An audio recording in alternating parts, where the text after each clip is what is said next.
Enquanto as crianças saem com a irmã Vânia, com a irmã Aline, quero convidar você a abrir a sua Bíblia em Romanos, capítulo 8, do verso 26 ao verso 27. Romanos 8, do verso 26 ao verso 27.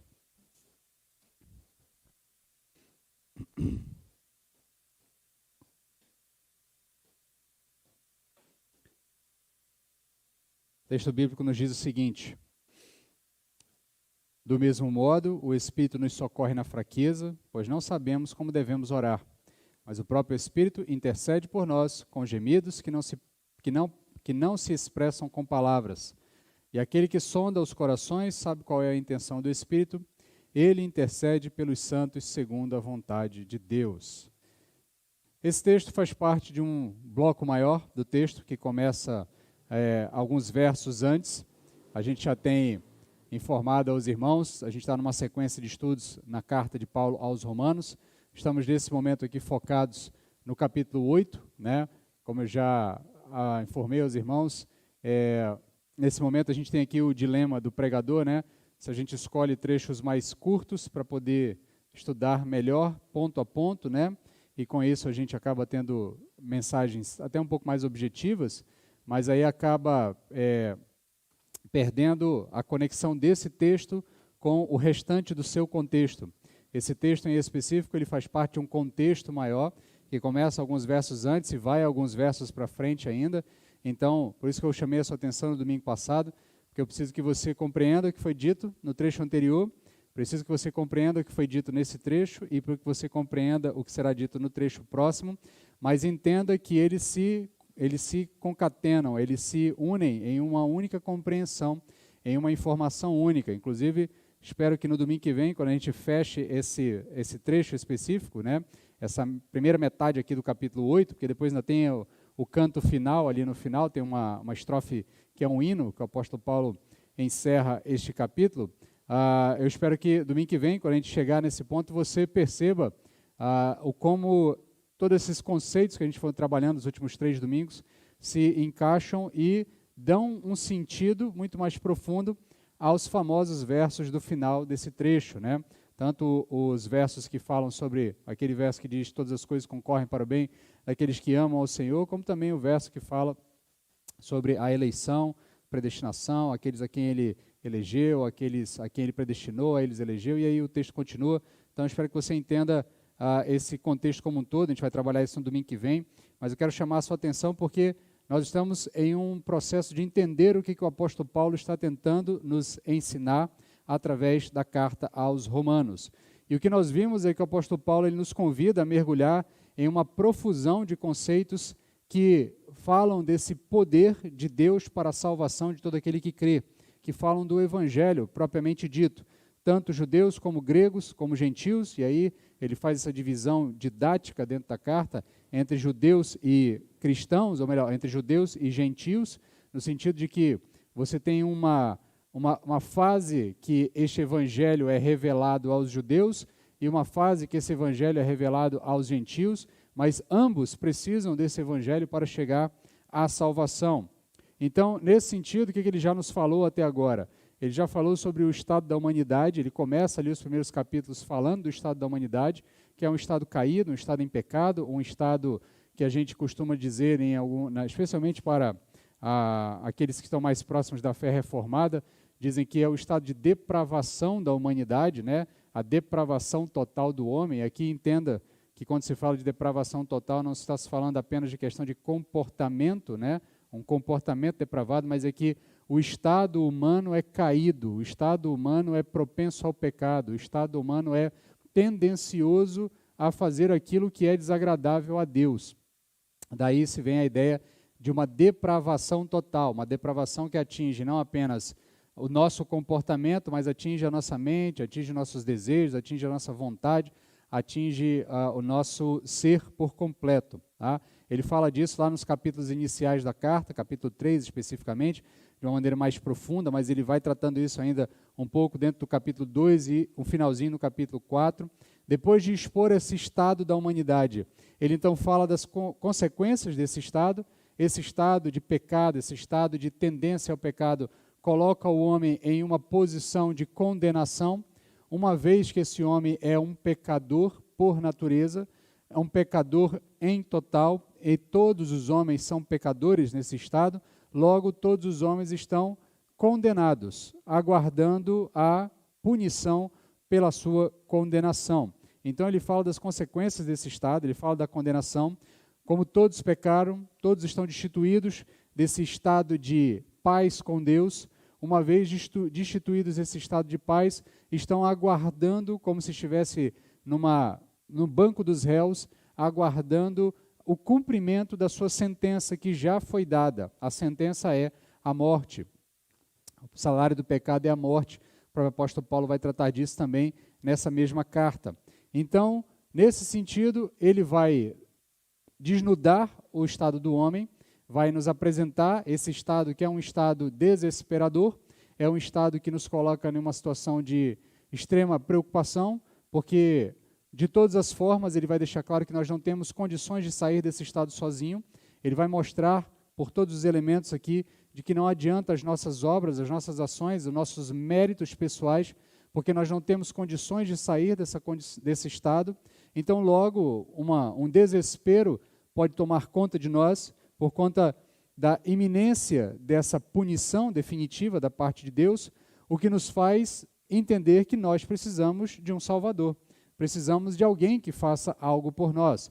E aí o apóstolo Paulo apresenta este conceito, dizendo que Deus não nos deixou a nossa própria sorte, ele intervém na história em nosso favor, e quando tudo parecia perdido, ele literalmente se junta a nós para nos tirar dessa condição, na pessoa de Jesus Cristo, encarnando, se tornando um de nós, fazendo por nós aquilo que nós não conseguimos fazer, alcançando para nós os meios para chegarmos a um estado que o apóstolo Paulo chama de justificação, que é o estado de sairmos desse estado de condenação, dessa posição de condenados, para migrarmos para a posição de justificados diante de Deus. Então, por intermédio da obra de Jesus Cristo, nós somos justificados do nosso estado de condenação prévia. E aí, uma vez justificados, uma vez que nós nos apoderamos dessa justificação por intermédio da fé, que é o que ele vai dizer para nós lá no capítulo 5, justificados, pois, mediante a fé, temos paz com Deus. Então, uma vez que nós fomos justificados por intermédio da obra de Cristo em nossas vidas, nós temos agora o convite para adentrar em uma nova realidade, de vida. E aí ele passa, então, nos capítulos seguintes, capítulos 6 e 7, a tratar desses paralelos de realidade. Mostrar que existe uma realidade que é capitaneada pelo pecado, capitaneada por Adão, capitaneada pelas trevas, e uma realidade que é capitaneada por Cristo, capitaneada pela vida, capitaneada pela graça. E ele vai fazendo os contrastes, mostrando que aqueles justificados são tirados de uma realidade e transferidos para uma outra realidade, e ele vai deixar claro que isso é um processo em que nós somos retirados de uma realidade e transmitidos a uma outra realidade. Mas enquanto estamos sendo transmitidos a essa outra realidade, nós vivemos em uma sobreposição de realidades. Por um lado, nós experimentamos aqui um processo de já estar na nova realidade, mas ainda sofremos as consequências da antiga realidade, ainda sofremos os efeitos da antiga realidade. Então, essa jornada de uma realidade para outra nos é auxiliada pelo Espírito Santo.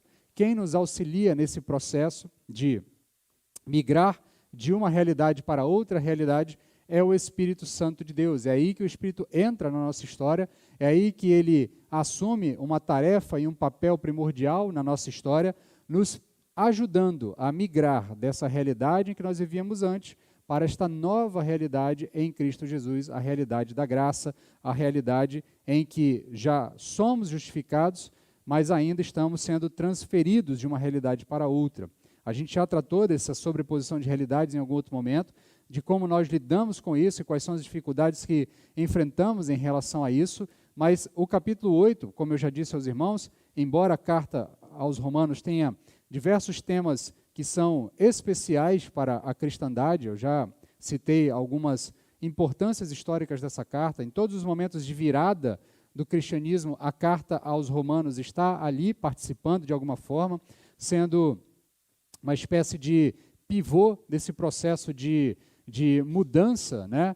Quando a gente olha lá para o início, para os primórdios da igreja, ali nos primeiros séculos da igreja, Agostinho de Hipona, um dos pais da igreja, ele vai se abraçar com essa carta para falar da sua realidade, falar da sua conversão, entender a sua conversão, entender a sua realidade e também, a partir disso, começar a construir as bases de toda a doutrina da salvação que a igreja vai professar pelos próximos anos, enfrentando as heresias que vão sendo apresentadas ao longo da história por conta de percepções equivocadas. Aí a gente caminha na história, a gente vai ter o declínio da igreja em certo sentido, quando começam ali as misturas de percepções humanas com percepções teológicas, e aí você tem ali um declínio do fervor e da própria pureza da igreja, especialmente ali vai encontrar o seu ápice no período medieval. Aí nós temos uma nova virada de chave na história, que é a Reforma Protestante, onde você vai ter ali um momento em que a igreja vai ser acordada a retornar a um conceito e a uma compreensão da salvação a partir da justificação pela fé. E, novamente, a carta aos Romanos é um pivô nesse processo, agora na vida de Lutero. Tá? E aí também, ao longo dos próximos anos, quando você vai tendo ali outros momentos da história da igreja, na sedimentação desse pensamento pós-reforma, a carta aos Romanos vai estar participando ativamente nos avivamentos que vão acontecer posteriormente, especialmente nos avivamentos capitaneados pelos irmãos Wesley. Está ali novamente a carta aos Romanos participando desse processo, né? O clube dos jovens que os irmãos Wesley fundam, um clube de oração, é um clube de oração baseado na leitura da carta de Paulo aos Romanos, e a partir então desse processo é que eles vão desencadear todos os movimentos avivacionalistas que ocorreram na Inglaterra, capitaneados por esses dois irmãos. Posteriormente, já num tempo mais moderno, quando nós já estávamos enfrentando as consequências do liberalismo teológico, novamente a carta aos Romanos entra na história da igreja, sendo o gatilho para o processo da neo-ortodoxia, que a gente chama, capitaneada ali especialmente por Karl Barth e outros teólogos mais modernos, que novamente, ao se debruçarem sobre a carta aos Romanos, se deparam com um tesouro da igreja. Inclusive, há alguns pregadores que chamam a carta de Romanos de o tesouro da igreja, né, no sentido de que é ali que a igreja, em toda a sua história, foi buscar elementos para se solidificar, para se reerguer, para se reestruturar, para retornar ao trilho correto. Então, a carta aos Romanos ela tem uma importância enorme para toda a história da cristandade. E aí eu já disse aos irmãos que ela tem temas diversos, e temas que são muito complexos, mas eu entendo que este trecho, o miolo da carta aqui, o capítulo 8, que fala da atuação do Espírito Santo em nossas vidas, ele é primordial para todo o entendimento da carta e, no meu ver, ele é mais importante até do que todos os outros temas que a carta vai tratar, como a predestinação, o tema da relação entre igreja e os judeus, o tema da depravação e do estado pecaminoso humano. Todos esses outros temas, ao meu ver, gravitam no entorno da compreensão do papel do Espírito Santo nas nossas vidas e desse papel primordial de nos auxiliar nesse processo de sair de uma realidade de pecado, onde nós éramos escravos do pecado, para uma realidade em que nós de fato somos livres, somos agora herdeiros de Deus, filhos transformados em uma realidade nova, aguardando ansiosamente essa consumação que se dará no dia da volta de nosso Senhor Jesus Cristo. Então, o Espírito Santo ele nos guia nessa transição, por isso é importante entender, porque esse contexto aqui, especialmente do capítulo 8, fala do seu dia a dia na sua caminhada de fé. Discutir questões teológicas profundas, como os temas da eleição, os temas dos decretos divinos de Deus, os temas envolvendo a relação entre igreja e judeus, qual vai ser a sorte de cada um deles, se há de fato uma divisão entre eles ou se eles fazem parte do mesmo grupo. Esses temas são interessantes, são importantes, eles aguçam o nosso desejo pelo conhecimento bíblico, nos ajudam a entender muitas coisas que são ditas no texto bíblico, mas muitas vezes eles não nos ajudam a fazer o básico do dia a dia, que é simplesmente orar, que é o ponto que nós vamos falar hoje, é o ponto que nós queremos nos pegar, em especial no texto de hoje. E nesse ponto, quando o apóstolo Paulo trata da nossa relação com o Espírito e da atuação do Espírito em nossas vidas, ele vai trazer coisas para o seu dia a dia, para a sua vida prática, para o seu movimento diário de relação com Deus, para ajudar você nesse processo do dia a dia, de como viver uma realidade onde você já foi declarado justo, mas ainda experimenta os efeitos e as consequências do pecado na sua vida. Como é que eu lido com isso sem surtar, sem me frustrar, sem enlouquecer nesse processo? Será que eu sou santo? Mas como eu posso ser santo se eu ainda peco?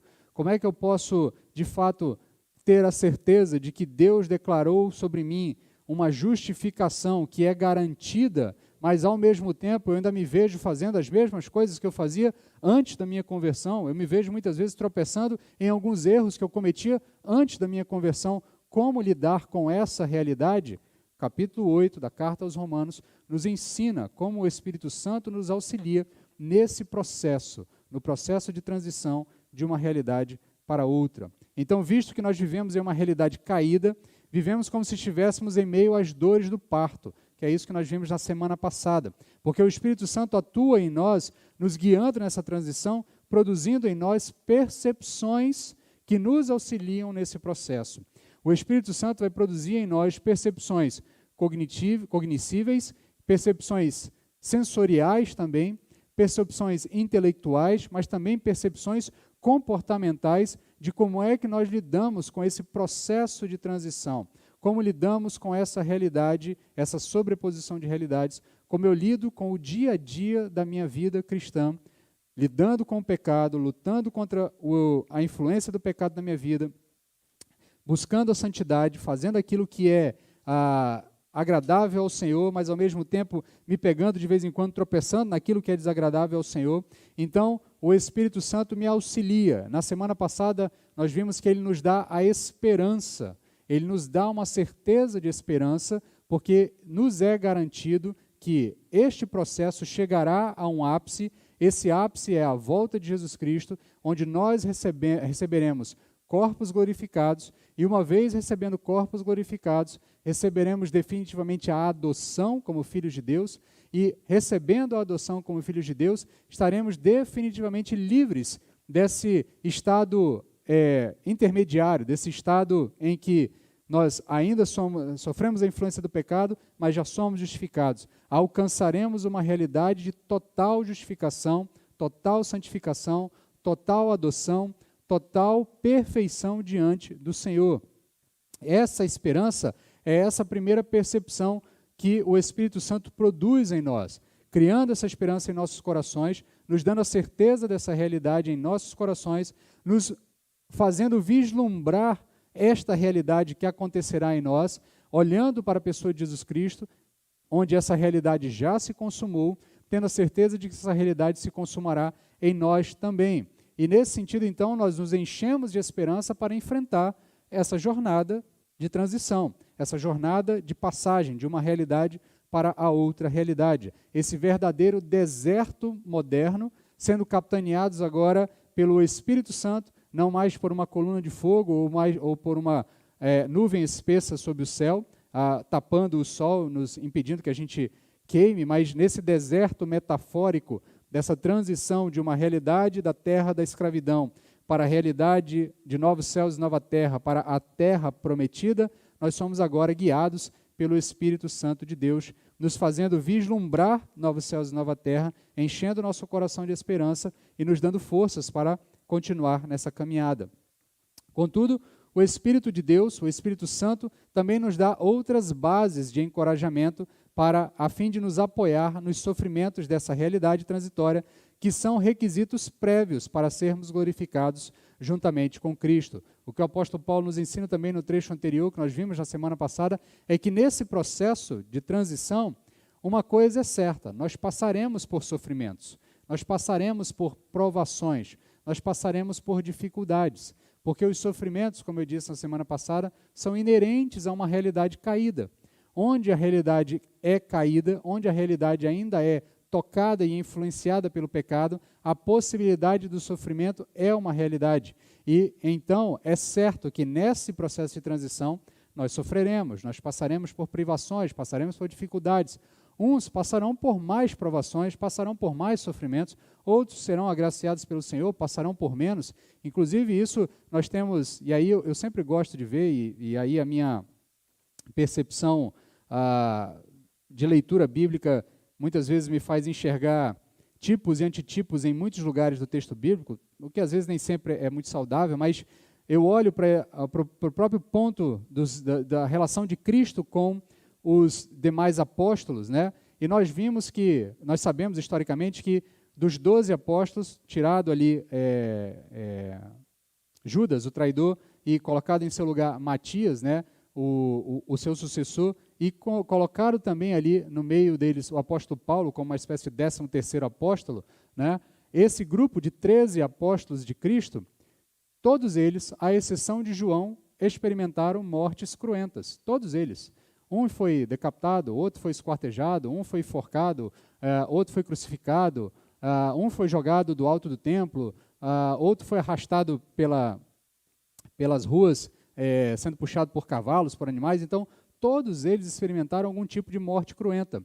E apenas o apóstolo João foi poupado disso. E o que é interessante é que isso é predito. Jesus Cristo avisa os discípulos que isso é uma realidade. Ele, inclusive, diz, olha, não importa a vocês, ou o que importa a vocês, se o Filho do Homem quiser poupar esse de uma experiência que está guardada a todos vocês. Então, ali a gente vê uma espécie também já de prenúncio de que, de alguma forma, Cristo, na sua infinita sabedoria, ele a alguns permite passar por situações mais duras e a outros ele vai poupar de algumas situações mais duras. Embora o apóstolo João não tenha sido poupado de todo tipo de sofrimento, ele também passou por muitos sofrimentos na sua jornada, ele apenas foi poupado de uma morte cruenta, como os demais apóstolos experimentaram.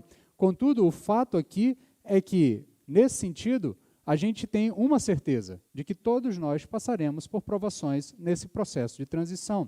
E o Espírito Santo, enchendo os nossos corações de esperança, nos dá condições de enfrentar esse processo. E até mesmo porque esse processo de experimentar os sofrimentos é uma espécie de requisito para nos unirmos a Cristo nos seus sofrimentos, nas suas dores, experimentando também, de alguma forma, ainda que de maneira mínima ou próxima daquilo que ele experimentou, passarmos pelas mesmas dores que ele passou, a fim de alcançarmos o mesmo benefício que ele alcançou. Não que os nossos sofrimentos nos deem algum tipo de mérito diante dele, mas o passarmos por sofrimentos nos unem a Cristo para experimentarmos o que o nosso Senhor experimentou, o que o nosso Mestre experimentou. Isso nos une a ele em certo sentido. Então, na semana passada nós vimos a esperança, hoje nós veremos a confiança, e na semana que vem eu quero tratar com os irmãos da segurança que o Espírito Santo cria em nós para passarmos por esse processo de transição de uma realidade caída para uma realidade totalmente contemplada, uma realidade totalmente perfeita, que é o que nos aguarda em novos céus e nova terra.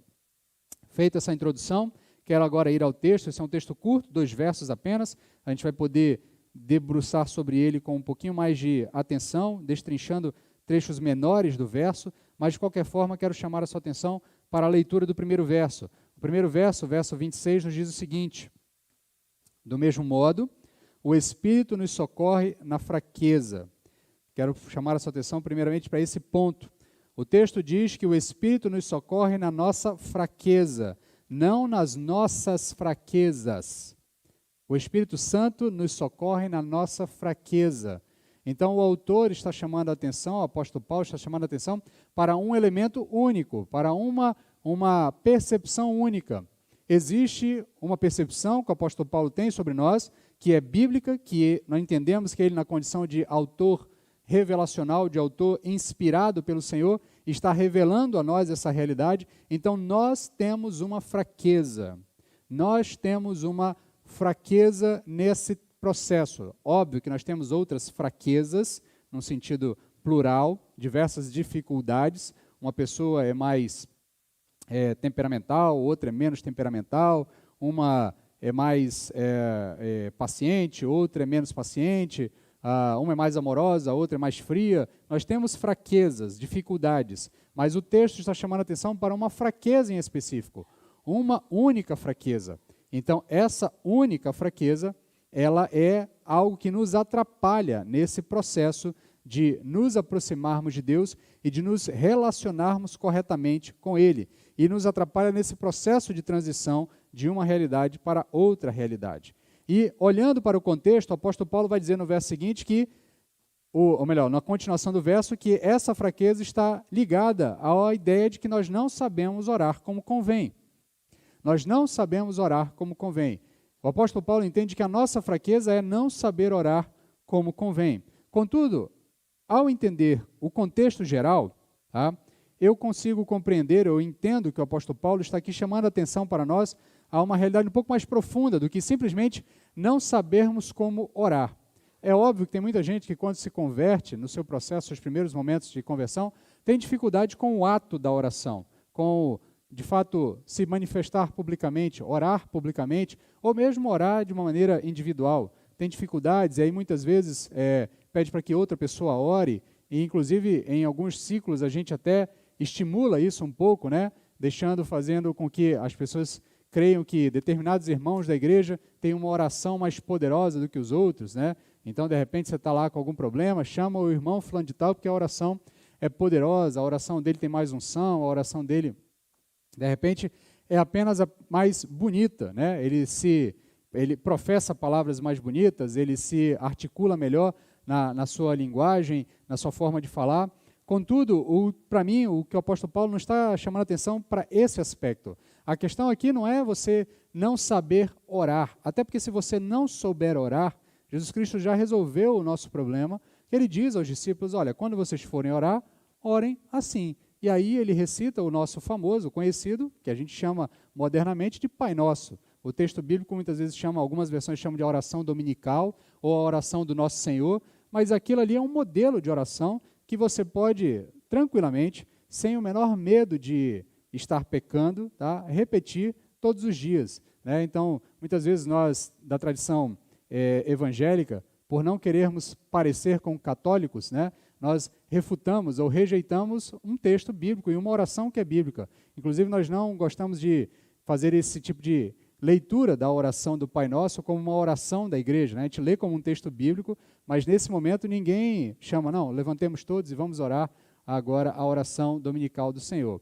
Algumas tradições reformadas, algumas tradições mais litúrgicas, têm lá no seu momento de culto o momento da oração dominical. Mas o fato é que muitas vezes a gente tenta fazer esse rompimento com a tradição católica e a gente abre mão dessa oração. Mas se você não sabe orar, meu querido, você acabou de se converter, está ainda nos seus primeiros passos da vida cristã e tem dificuldade de articular as suas orações diante do Senhor, não tenha medo. Repita o Pai Nosso sem o menor problema.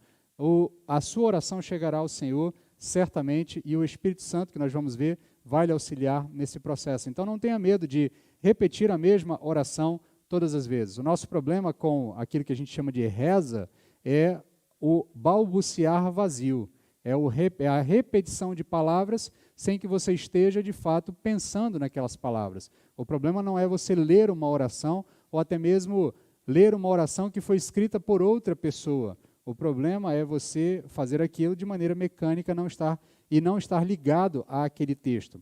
Exatamente por isso, já quero adiantar, quero chamar a sua atenção a nossa programação da Páscoa, né, especialmente a cerimônia Tenebras que nós vamos fazer, a igreja será chamada a experimentar um momento especial em relação à oração, especificamente nesse ponto. Mas aqui apenas dando a pitada de spoiler do evento que ainda vai acontecer, voltemos para o texto. Mas o fato é que eu não entendo que o apóstolo Paulo esteja aqui preocupado em dizer, olha, vocês não sabem orar, vocês não sabem como se articular diante de Deus.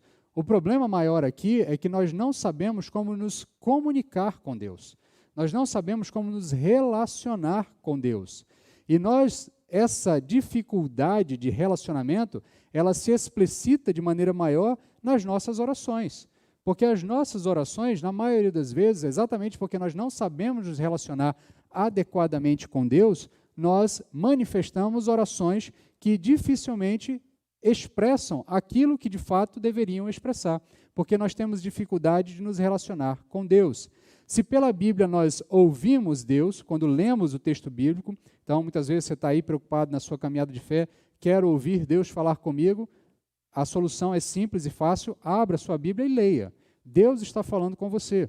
O texto bíblico é a palavra de Deus falando com você. Então, quer ouvir a voz de Deus, quer ouvir Deus falar com você? Leia o texto bíblico. Então, se pelo texto bíblico Deus fala conosco, pela oração, nós falamos com Deus. Nós nos apresentamos diante de Deus. E essa dinâmica da nossa relação com Deus se dá dessa forma. Deus fala conosco pela leitura bíblica, pelo texto bíblico, e nós falamos com Ele, nós damos retorno do que Ele falou conosco por intermédio das nossas orações. Então, as orações nos colocam em contato direto com Deus. E a nossa maior fraqueza, a nossa fraqueza, que eu entendo que o apóstolo Paulo está apresentando aqui, é que nós não sabemos como nos relacionar apropriadamente com Deus. Em outras palavras, nós não sabemos orar. Paulo diz que nós não recebemos, nos versos anteriores, lá no verso 15 do capítulo 8, ele diz que nós não recebemos um espírito de escravidão para nos reconduzir ao medo, mas nós recebemos um espírito de adoção pelo qual nós podemos clamar, Abba, Pai.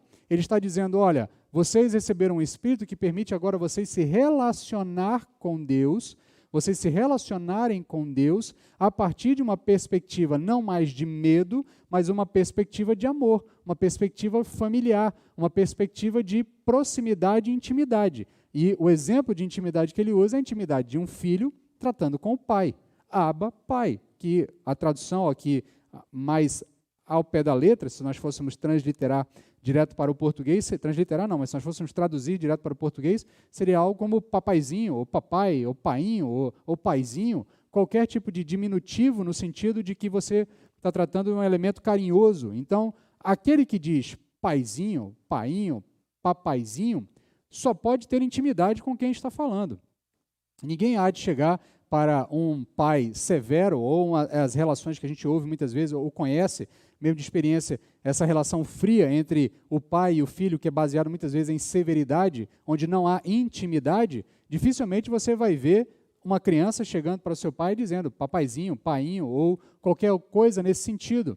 Esse tipo de expressão denota intimidade e proximidade. Então, o que o apóstolo Paulo diz é, vocês receberam um Espírito que permite a vocês se relacionarem com intimidade com Deus, com proximidade com Deus, com confiança e sem temor nessa relação. Contudo, por conta das nossas limitações e por conta da nossa dificuldade, que é não sabermos nos relacionar apropriadamente com Deus, nós não conseguimos fazer isso ser realidade em nossas vidas. Dificilmente nós nos sentimos tão íntimos de Deus a ponto de nos aproximarmos de Deus e chamarmos Deus de papai, de paizinho. A gente até minimiza isso, ou melhor, até desgasta isso em frases ou chavões de púlpito que muitas vezes pregadores e cantores gostam de usar e ficam lá naquelas orações, papai, paizinho, painho, essas coisas, demonstrando uma espécie de intimidade artística ou teatral, quando na verdade a grande maioria da igreja não consegue perceber isso, não consegue entrar nesse tipo de relação, porque nós não fomos estimulados ou nós não permitimos que o Espírito Santo nos ensine a nos relacionar de forma íntima com Deus. E o que o apóstolo Paulo chamou a atenção alguns versos anteriores, é que nós não recebemos um espírito de medo, mas nós recebemos um espírito de adoção, que nos permite chegar diante de Deus e chamar Deus de papai. Então, no fim das contas, o que nós não conseguimos é ser filhos. O que nós não conseguirmos nesse processo, a nossa grande dificuldade é que nós não sabemos como ser filhos de Deus. Nós temos plena liberdade para nos aproximar de Deus e pedir o que de fato nós precisamos, mas ainda assim nós não conseguimos nos aproximar de Deus da maneira correta. Ainda que exista uma declaração objetiva da parte de Deus de que agora nós somos considerados filhos dele, é isso que ele termina, dessa forma que o apóstolo Paulo termina os versos anteriores, dizendo que nós aguardamos a nossa plena adoção, ou seja, nós já fomos adotados, nós já somos considerados por Deus como filhos, nós aguardamos a ressurreição, a glorificação, a consumação final de todas as coisas, onde de fato, finalmente, romperemos todas as barreiras e poderemos ser filhos por completo da parte de Deus. Então nós estamos nesse processo de aprender a ser filhos e nos tornarmos filhos por completo de Deus, mas ainda que nós tenhamos recebido esse espírito de adoção, nós ainda temos dificuldade de nos comportar como filhos. E as nossas orações refletem isso. Quando oramos, nós não temos certeza se o conteúdo da nossa oração está em harmonia com a vontade de Deus. É basicamente isso que ele vai falar no verso seguinte, no verso 27. E a grande dificuldade da nossa vida, nessa realidade caída, nesse processo de transição entre essa realidade caída e uma realidade completa, entre essa realidade, é que nós não sabemos o que pedir diante de Deus. Nós, fatalmente, nós costumeiramente, nos aproximamos de Deus para pedir todo tipo de coisa, mas nós nunca pedimos aquilo que de fato nós precisamos pedir. Então nós não sabemos como nos aproximar de Deus, nós não sabemos como nos relacionar com Deus, nós não sabemos o que pedir exatamente, nós não sabemos orar como convém. Tiago, autor da carta de Tiago, no texto bíblico, no Novo Testamento, reflete essa mesma ideia quando ele diz lá no capítulo 4, verso 3, pedis e não recebeis, porque pedis de modo errado, só para gastardes com os vossos prazeres. Jesus toca nesse mesmo tipo de preocupação, nesse mesmo tipo de percepção, lá em Mateus capítulo 6, do verso 25 até o verso 31, quando ele está tratando ali das preocupações da vida. Tá? Jesus, então, olha para os discípulos e diz, por isso vos digo, não fiquem ansiosos quanto à nossa vida, com o que comereis ou o que bebereis, nem quanto ao vosso corpo, com o que vestireis. Não é a vida mais do que o alimento, e o corpo mais do que o vestuário? Olhai para as aves do céu, que não semeiam, nem colhem, nem ajuntam nos celeiros, mas vosso Pai Celestial as alimenta. Acaso não tende muito mais valor do que elas? Qual de vós, por mais ansioso que esteja, pode acrescentar sequer uma hora à duração da sua vida? E por que andais ansiosos quanto ao que vestir? Olhai os lírios do campo, como crescem. Eles não trabalham, nem tecem, mas eu vos digo que nem Salomão, em toda a sua glória, se vestiu como um deles. Se Deus veste assim a planta do campo, que hoje existe e amanhã é jogada no forno, quanto mais a vós, homens de pouca fé. Portanto, não vos inquieteis dizendo que comeremos, que beberemos, como nos vestiremos. O que Jesus Cristo está dizendo aos seus discípulos aqui? Olha, prestem atenção, vocês estão preocupados com uma série de coisas, vocês se apresentam diante de Deus pedindo essas coisas, certamente você ora todos os dias pedindo pelo seu pão de cada dia, você ora pedindo pelo salário, pelo emprego, pelas suas necessidades diárias, e em tese nada disso está errado, tá? Nada disso está errado nas suas orações. Contudo, Cristo diz aos seus discípulos, olha, Deus cuida do lírio do campo e cuida do pássaro que não ora. O pássaro não está todo dia ali de joelho pedindo a Deus para que Deus proveja o seu alimento. Deus proveu o alimento para ele. E o que Jesus Cristo está querendo dizer aos seus discípulos é, o Pai sabe o que o Filho precisa. O Pai há de providenciar o que o Filho precisa. Então, não se preocupem com essas coisas. Ou seja, se preocupem com outras coisas.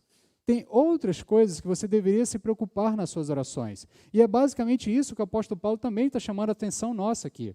Nós não sabemos orar como convém, porque nós ocupamos as nossas orações com aquilo que nós não precisamos nos preocupar.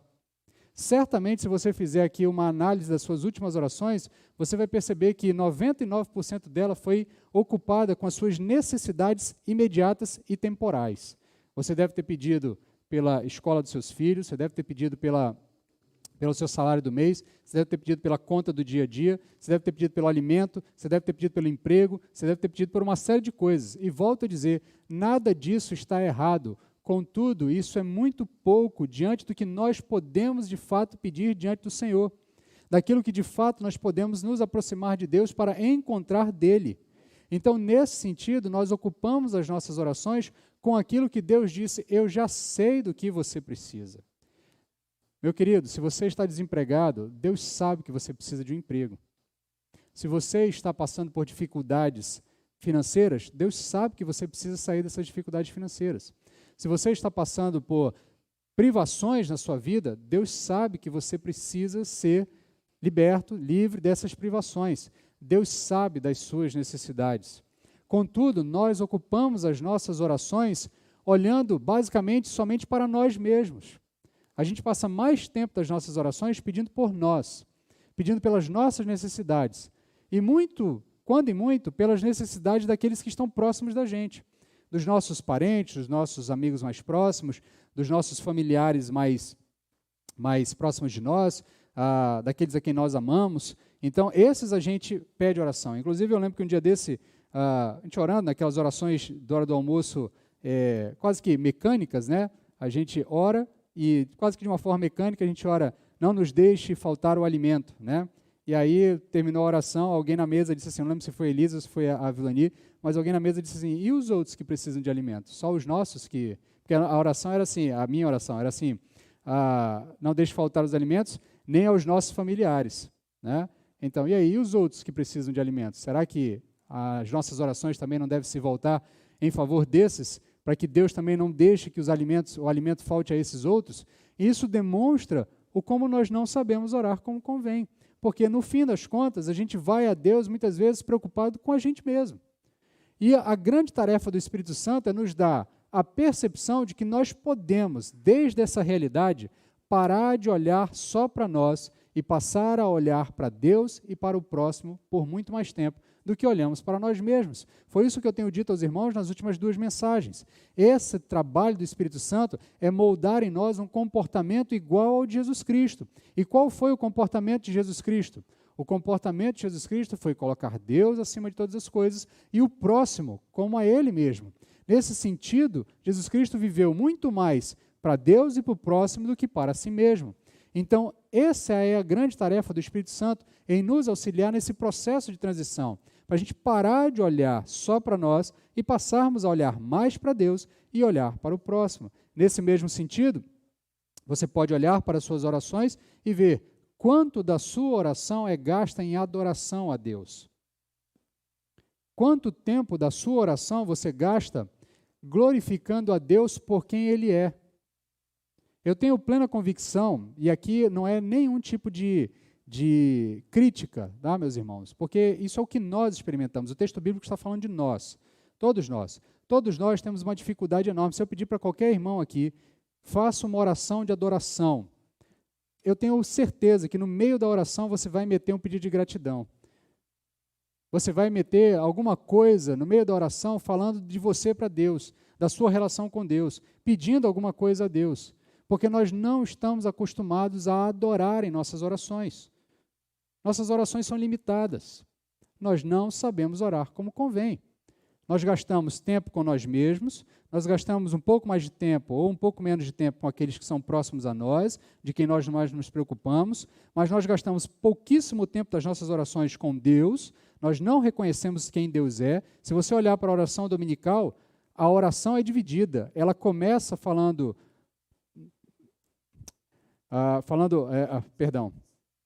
Pai nosso que estás nos céus, santificado seja o teu nome.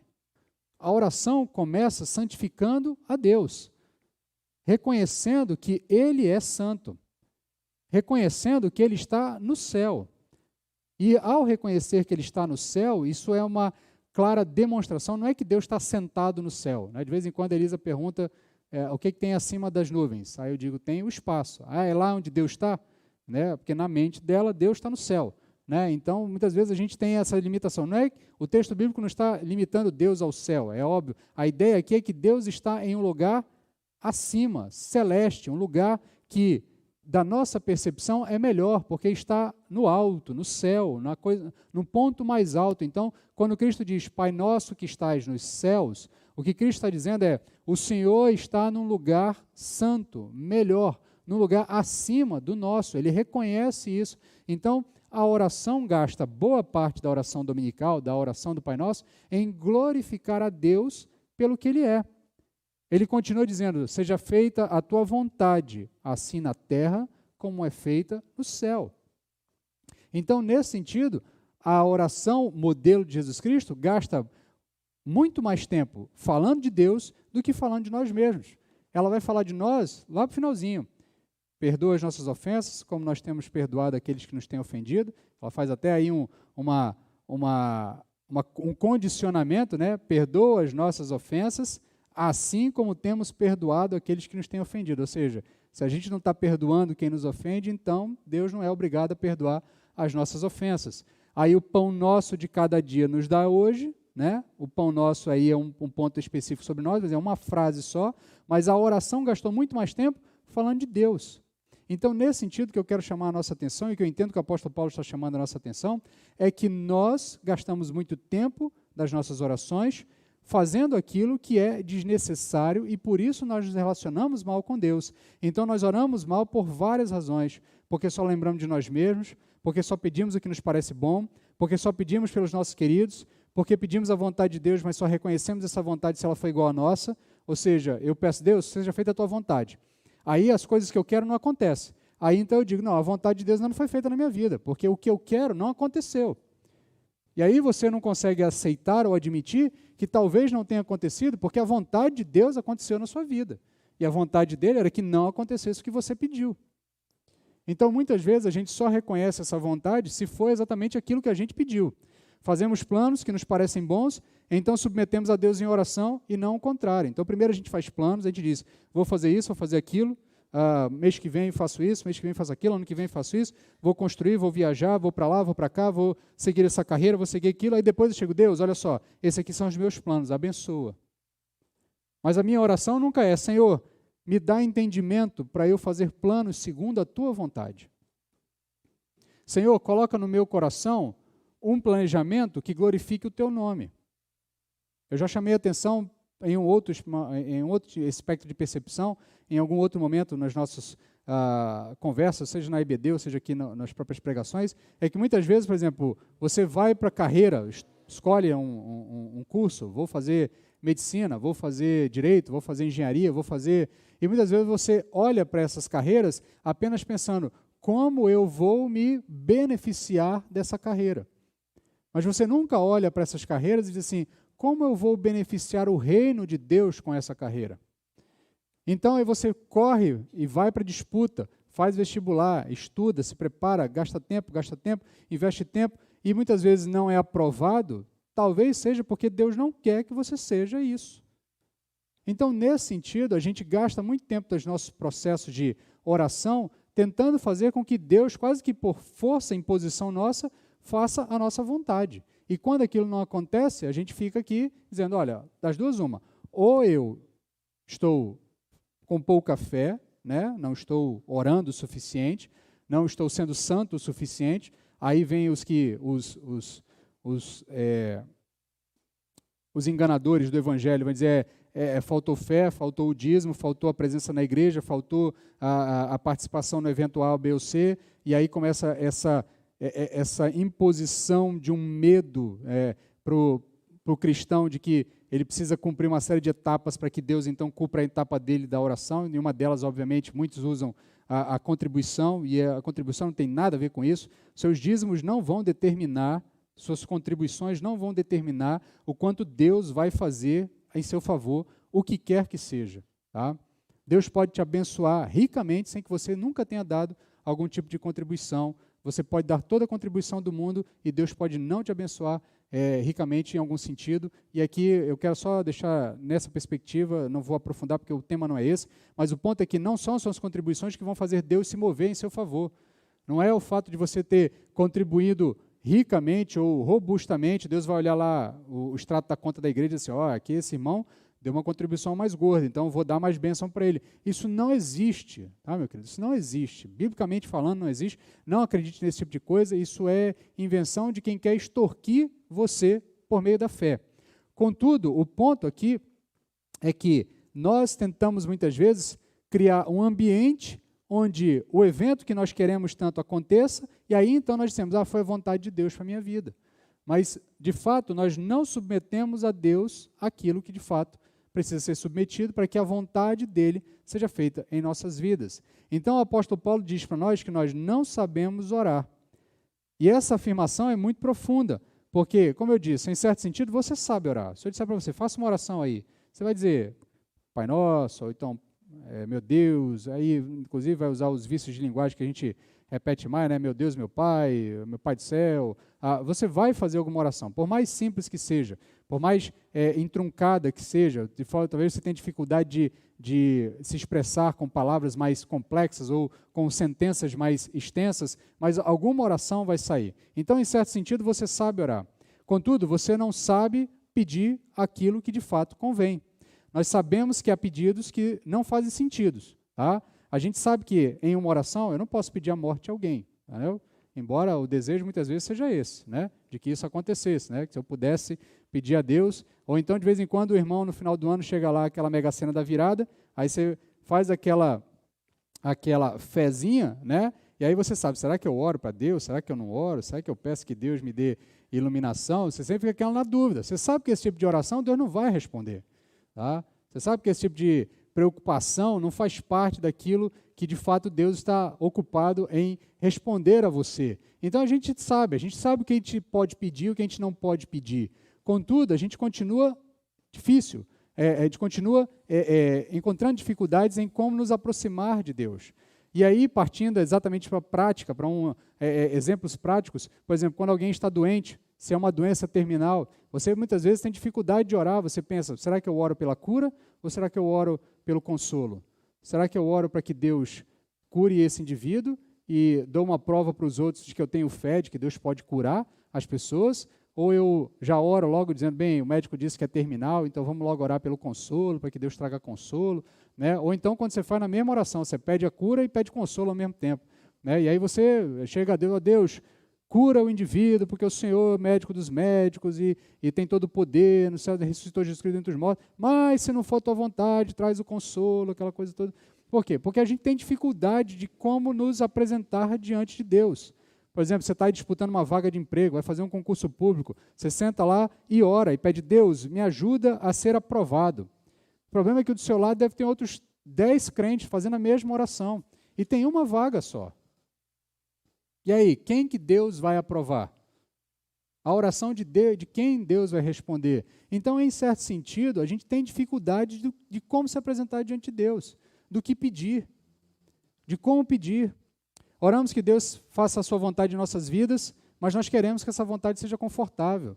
Eu já tenho dito aos irmãos aqui, tem um livro que ficou mais famoso no meio dos batistas há algum tempo atrás, na década ali dos anos 2000, no começo dos anos 2000, Uma Vida com Propósito, né?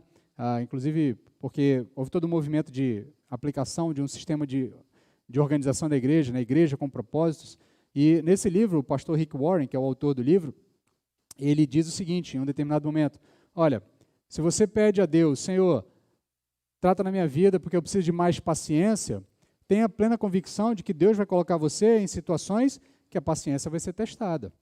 Tá? Porque você só vai desenvolver paciência se você for testado a ter paciência. Ah, Senhor, eu preciso ser mais perseverante. Então, você vai ser instigado a desistir no meio do caminho. Porque você só desenvolve perseverança se você tiver a oportunidade de desistir de alguma coisa no meio do caminho. Então, você só desenvolve resiliência se você estiver em situações que exijam que você caminhe 1 milha, 2 milhas, 3 milhas, com o esforço que você só tem para andar 1 metro. Com o esforço que você tem para andar 1 metro, com a força que você tem para andar 1 metro, você vai precisar andar 1 milha, 2 milhas, 3 milhas, 4 milhas. Isso é resiliência. Então, nesse sentido, você só vai ser testado, só vai ser melhorado se você for exposto a situações em que você vai ser exigido. Então, nós queremos que a vontade de Deus seja feita nas nossas vidas, mas nós queremos que isso seja de uma maneira confortável. Eu não quero ser provado, eu não quero ser testado, eu não quero ser instigado a sair da minha zona de conforto. Então, nós desejamos muito algo, oramos, e se Deus não responde, não concede o desejo, ou é porque Ele não nos ouve. Na maioria das vezes a gente chega a essa conclusão, diz, Deus não me ouve, Deus não quer nada comigo, Deus não me ama, Deus não tem preocupação nenhuma comigo, Ele não ouve as minhas orações, e aí, ou então é porque estamos fazendo alguma coisa de errado, né? A gente só chega a essas conclusões. A gente nunca chega à conclusão de que Deus está ouvindo, e que, naquele momento, por alguma razão, não é o momento de você ter acesso àquilo que você está pedindo, aquela realidade que você está esperando, ou aquela percepção que você está buscando diante do Senhor. Então, nós nunca concluímos que Deus não quer isso para nós. Porque, no fim das contas, quando nós vamos a Deus, o que nós queremos é que a nossa vontade seja feita, e não a vontade de Deus. O próprio apóstolo Paulo experimenta isso quando ele passa pela experiência do espinho na carne, e a gente não sabe o que é o espinho na carne, há diversas discussões sobre o que poderia ser, mas o fato objetivo dentro do texto é que ele ora a Deus. E ele diz que por 3 vezes ele orou intensamente ao Senhor. E aqui, eu não sei você, mas eu entendo que um homem da envergadura do apóstolo Paulo, oração intensa não é aquela sua oração antes de dormir ou aquela sua oração ao acordar. Orações intensas provavelmente foram acompanhadas de alguns dias de jejum, algum período de muita angústia diante do Senhor, e nesse processo ele ora por 3 vezes, e as 3 vezes ele recebe a mesma resposta da parte de Deus: a minha graça te basta, porque o meu poder se aperfeiçoa na sua fraqueza.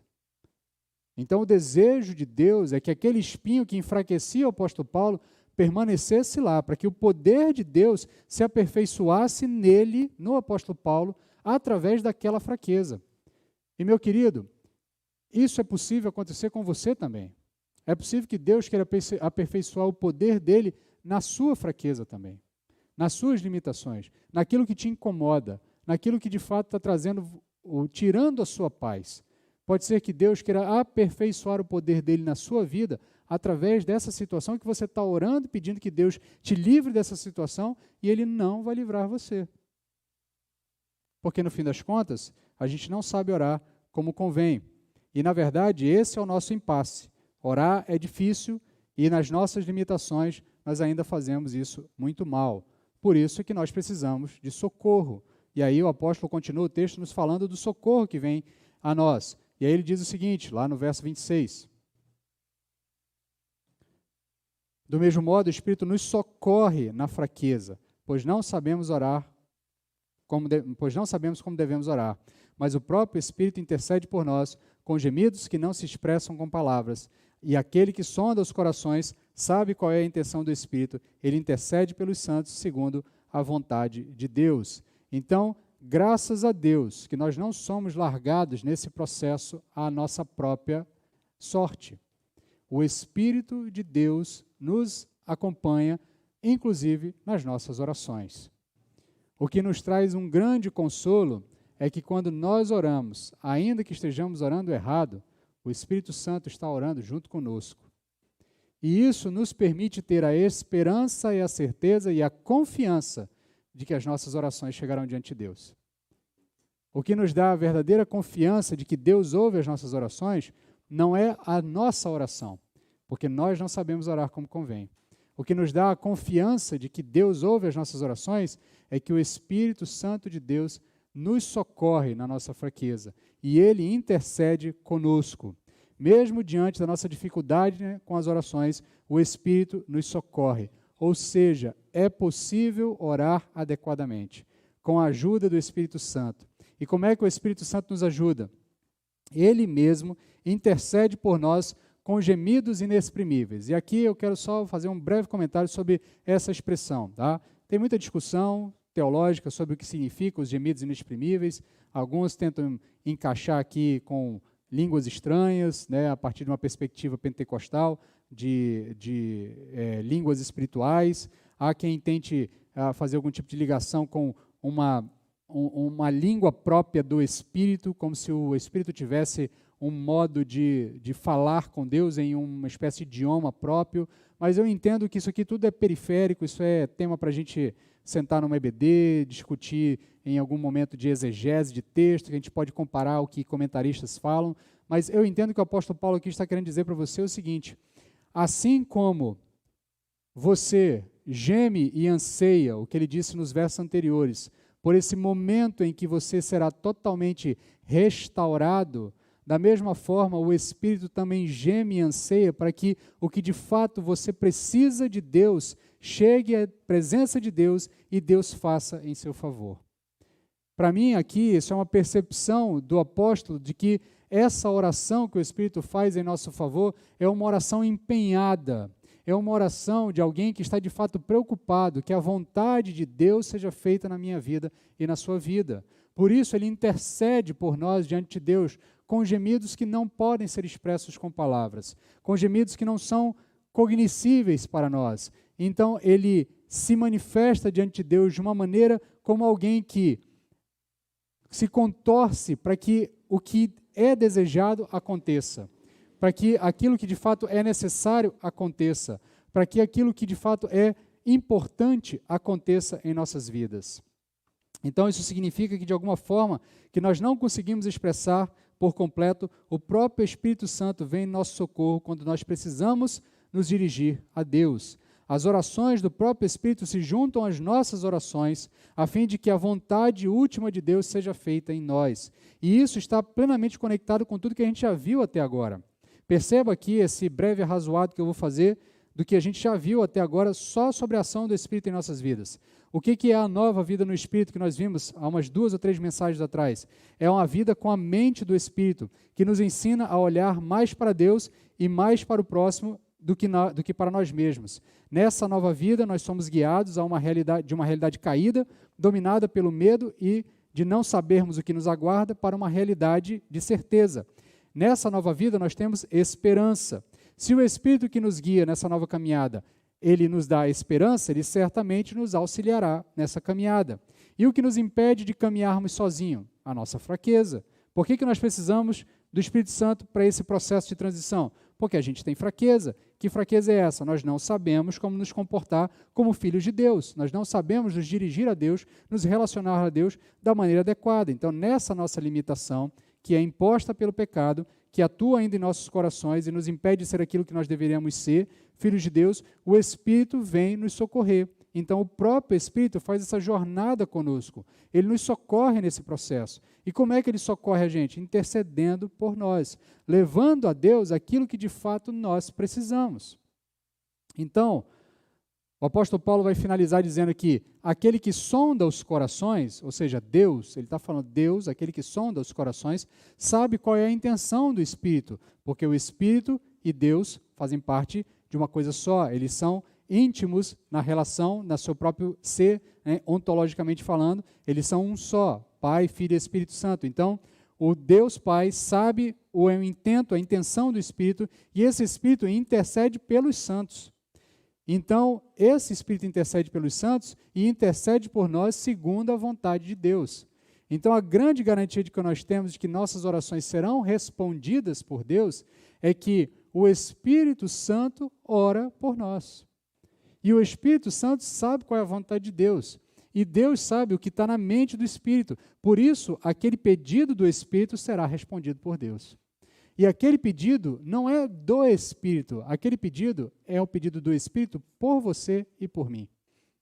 O Espírito está pedindo por mim e por você.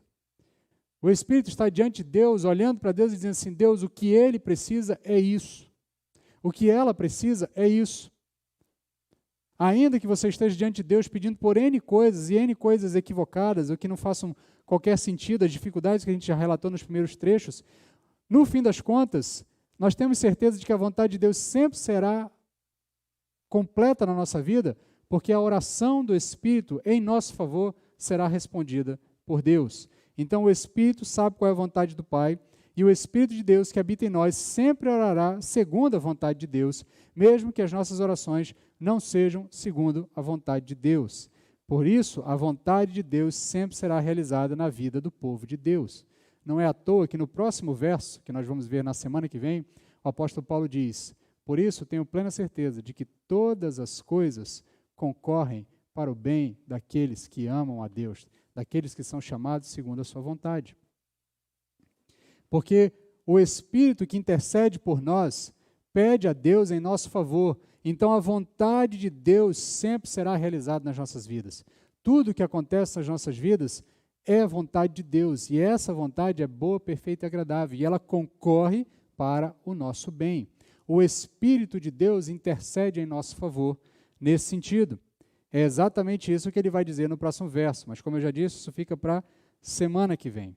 E aí, para finalizar, pode ser que um desavisado entenda isso e faça o seguinte raciocínio, bem, minhas orações normalmente são erradas, a do Espírito é sempre certa. Então, não precisa orar, o Espírito ora. Né? Vou ficar de boa, o Espírito então ora, já que ele sempre ora certo e eu oro errado, deixa ele orar, que aí Deus vai responder, eu não preciso me preocupar com isso. Contudo, meu querido, é óbvio que essa não é a interpretação correta do texto. Tá? E por que não é a interpretação correta? Por que nós temos que orar? Tá? Primeiro, é que um filho de Deus precisa e quer derramar o seu coração diante de Deus em oração e ações de graça. Aqui tentando exemplificar, né? quando eu vejo muitas vezes na minha relação com a Elisa, a minha filha, e aí eu já disse para ela que ela precisa de um irmão quanto antes, para que ela divida essa carga, né, de ser eterno exemplo em sermão do pai, né? Mas é óbvio que isso vai acontecer em um momento futuro, não exatamente agora. Mas ela então vai ter que continuar lidando com essa situação. Mas o fato é que a Elisa quer coisas, ela deseja coisas, e nem sempre o que ela quer é o melhor para ela. Nem sempre o que ela quer é o apropriado para ela. E ela quer pedir, então ela chega muitas vezes e ela faz uma volta, e ela diz, pai, não sei o quê, dá uma volta, e diz, e faz um agrado, e aí ela se comporta ali de um jeito, aí eu vejo de vez em quando ela tentando fazer por merecer alguma coisa que ela quer, porque no fim das contas ela quer se relacionar, ela quer pedir, ela quer se aproximar do Pai, ela quer pedir alguma coisa. E nós somos a mesma coisa. Nós queremos nos aproximar do Pai. Se nós somos filhos de verdade, nós queremos estar próximos do Pai. Então nós queremos chegar perto do Pai e orar, e falar com Ele, e colocar diante dEle aquelas nossas necessidades, ainda que sejam necessidades que a gente acha que precisa, mas que de fato a gente não precisa. Ainda que sejam coisas que são importantes só a partir da nossa perspectiva, e não a partir de uma perspectiva divina que consegue enxergar o quadro por completo. Então, se você é filho, você quer orar. Se você é filho, você quer se envolver com o Pai. Você quer se aproximar do Pai. Então, consequentemente, você vai querer orar. Segunda razão pela qual você precisa orar é que, pelo que o apóstolo Paulo nos explica aqui, o Espírito Santo só ora no coração daqueles que oram. Tá? Então, não ache você que você, não orando, o Espírito Santo está intercedendo por você. Porque o Espírito Santo intercede com gemidos inexprimíveis por conta da nossa limitação na oração. Então, quando você ora de forma limitada, de forma dificultosa, de forma muitas vezes equivocada, e o Espírito Santo, porque se preocupa com você, intercede diante de Deus, dizendo, Pai, o que ele precisa de fato é isso, e não o que ele está pedindo. Tá? Ainda que de vez em quando a gente acerte na oração. Não quero aqui que você saia também pensando que toda a sua oração tem que ser jogada no lixo. Tá? Mas o fato é que o Espírito Santo só se compadece, se comove daquele que busca a Deus em oração. Então não adianta você achar que o Espírito Santo vai ficar sendo sua inteligência artificial espiritual, fazendo seu trabalho, e você vai ficar de boa só olhando o tempo passar, sem absolutamente nenhum tipo de atitude em relação a Deus em oração. Terceira razão é porque Deus ordenou ao seu povo que ore e prometeu conceder todos os pedidos que estão em harmonia com a sua vontade. Daí a nossa grande vantagem de ter a assessoria do Espírito Santo, porque Deus diz que a gente orar, e os nossos pedidos serão respondidos à medida que eles são harmonizados com a vontade de Deus.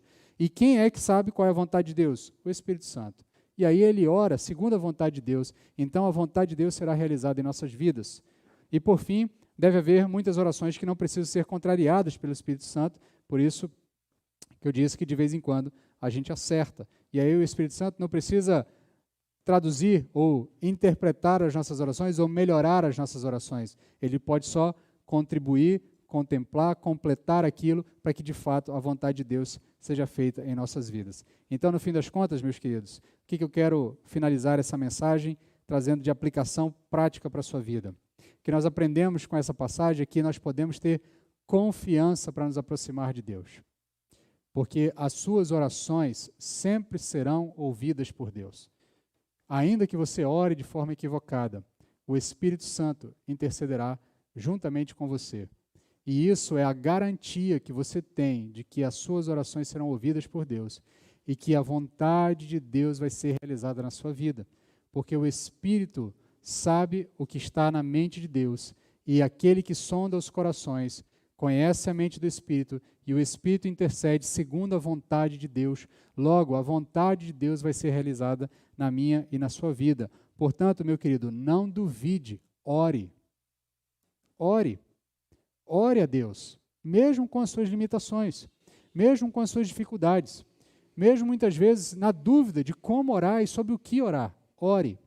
Porque nesse momento, tenha plena confiança de que ao seu lado está o Espírito de Deus, intercedendo, se conduendo, se retorcendo para que a vontade de Deus seja realizada na sua vida. E Ele está intercedendo por você. Por isso, meu querido, ore. Ore confiantemente, não duvide, ore e no fim tenha plena certeza, plena convicção de que a vontade de Deus vai ser realizada na sua vida. Que Deus aplique aos nossos corações a sua palavra. Quero convidar você a baixar a sua cabeça para fazermos uma oração.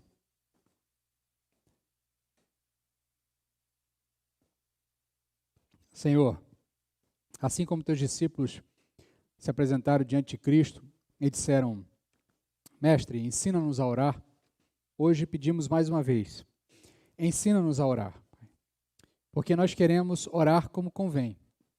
A tua palavra nos diz que nós temos dificuldades, e de fato, quando nós olhamos para a nossa experiência, nós percebemos que temos dificuldade de orar como convém. Mas nós te agradecemos, porque o Senhor não nos deixou a nossa própria sorte.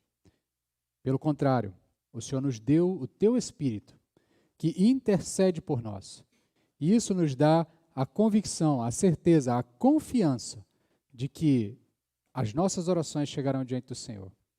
Ainda que nós tenhamos limitações, temos dificuldades, nos expressemos mal, peçamos aquilo que não precisamos, colocamos diante de Ti preocupações muitas vezes desnecessárias, porque o Senhor já providenciou as soluções para todas elas. Muitas vezes nos ocupamos apenas de nós mesmos nas nossas orações, nos esquecemos de tantas outras necessidades que estão ao nosso redor. Às vezes, quando nos ocupamos de nós mesmos, não nos ocupamos daquilo que de fato precisaremos nos ocupar. Não pedimos por santidade, não pedimos por convicção de pecado, não pedimos por arrependimento, não pedimos por amor e desejo pelas almas perdidas, mas muitas vezes nos limitamos a pedir apenas pelo novo emprego, pelo melhor salário, pela aquela situação difícil no trabalho que está impedindo o nosso progresso no trabalho. E ainda que nós saibamos que todas essas coisas fazem parte dessa realidade que estamos vivenciando e fazem parte de nossas vidas e muitas vezes ocupam a nossa preocupação, nós sabemos que muitas delas ocupam a nossa mente por demais, quando nós deveríamos confiar mais em Ti e na Tua providência para as nossas vidas. Por isso nós precisamos que o Senhor nos ensine a orar. Por isso precisamos que o Teu Santo Espírito abra o nosso entendimento para que a Tua palavra nos ensine a orar, para que possamos orar como convém. E ainda que nós estejamos nesse processo de aprendizado, ou melhor, enquanto estamos nesse processo de aprendizado, nós te agradecemos, porque o Teu Santo Espírito continua intercedendo por nós, nos dando a certeza e a convicção de que nossas orações chegarão diante de Ti e que a Tua vontade será feita em nossas vidas. E que a Tua boa e perfeita e agradável vontade será concretizada na nossa vida. E sabendo que todas essas coisas concorrerão para o nosso bem, para glorificar o Teu santo nome e para formar em nós a imagem e semelhança de nosso Senhor Jesus Cristo. No nome de quem nós oramos. Amém. Amém, meus queridos.